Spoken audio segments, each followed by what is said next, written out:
Oui, là, capture Jennifer Sativier, nous allons voir. Voilà. D'accord.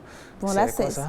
Cuisiner, je vous lis rapidement. Vous voyez une femme à la cuisine avec un jeune homme à côté. Cuisiner seule 2,40 minutes. Oui. Cuisiner avec maman, 4 heures, 49 insultes, 19 gifles et 3 tentatives de meurtre. Rock, ça tombe très bien parce que je sais que vous cuisinez, vous avez cuisiné, vous m'avez même dit, enfin vous nous avez dit que votre mère vous a appris ça, donc vous avez cuisiné avec maman. Est-ce que vous attestez? Oui, bon, moi j'atteste. J'apprends vite, donc j'ai pas il a subi j'ai pas subi autant d'insultes, autant de gifles. Je me rappelle seulement avoir subi une taloche. Oh là là. C'était quel repas? Bon, c'était même un repas très simple. Hein. Oh là là.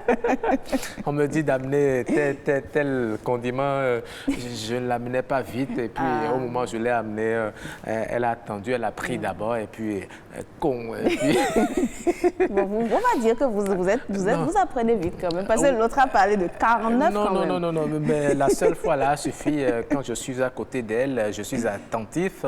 J'observe ce qu'elle fait. Et puis, elle ne demande même plus avant que je la serve. Donc, elle sait que, bon, j'ai bien assimilé. Vous faites partie des spécimens rares.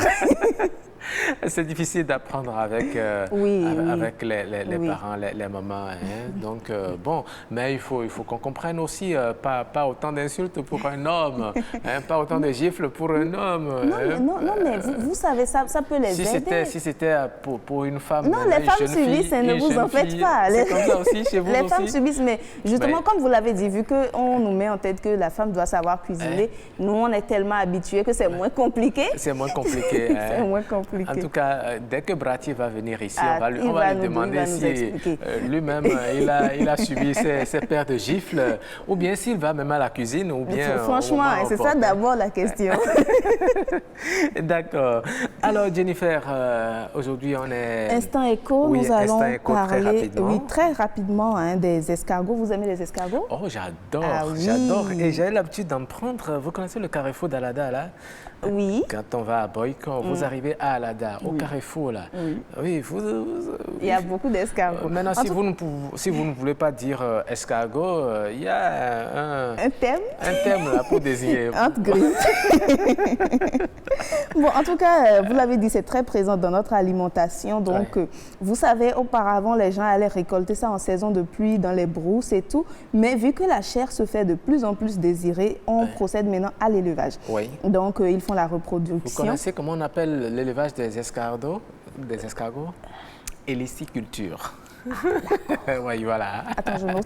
Héliciculture, ça s'écrit avec H, bien sûr. Voilà, vous avez bien raison. Hein. Voilà.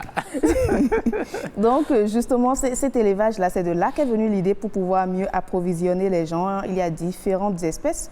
L'espèce qui a la coquille assommée étroite et qui produit le plus grand nombre d'œufs, on l'appelle Achatina, pardon. Et puis, la coquille assommée large et bulbeuse, je crois qu'on en retrouve plus ici, qui est Achatina.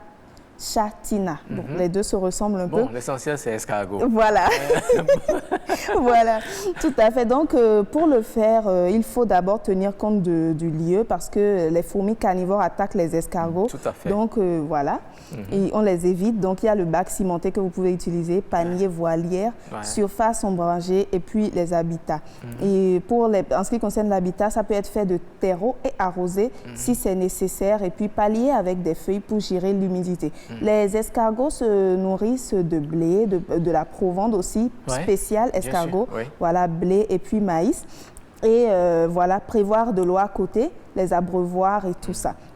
Parce que le calcium est indispensable pour la formation de leurs coquilles. Donc, vous pouvez mettre des bouts de craie dans leur bac en question ou des coques. Voilà, des bouts de craie, oui, des bouts de craie ou des coquilles d'escargot, peut-être déjà utilisées, que vous écrasez, ou des coquilles de roc. Finalement, on va... Attendez. Bon, j'en ai élevé. Hein, puisqu'apparemment, vous avez tout élevé.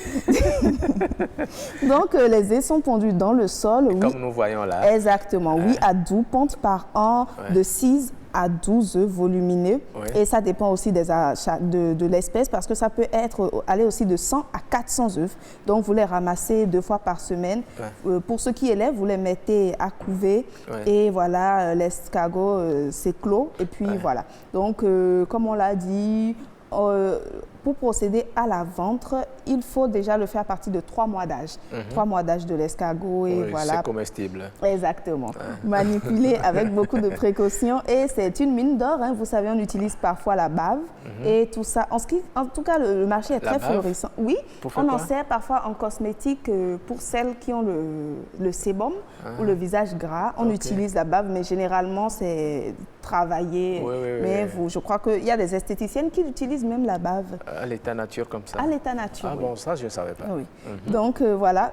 Et voilà, un panier de 40 escargots peut coûter 10 000 ou 25 000 francs. Ça dépend de la taille. Vous n'avez pas besoin de beaucoup de moyens pour l'élever. Hein. Il suffit d'avoir un endroit bien frais et puis vous creusez un trou de 50 cm de profondeur et vous fermez. Et puis ça y est, vous devenez hélicicultrice. Alors, vous voyez la dame, non, elle a fait son élevage, elle l'a amené au marché. Et puis voilà. C'est succulent, c'est très beau, surtout quand c'est bien assaisonné. Là, hein. Exactement. Oh, j'adore.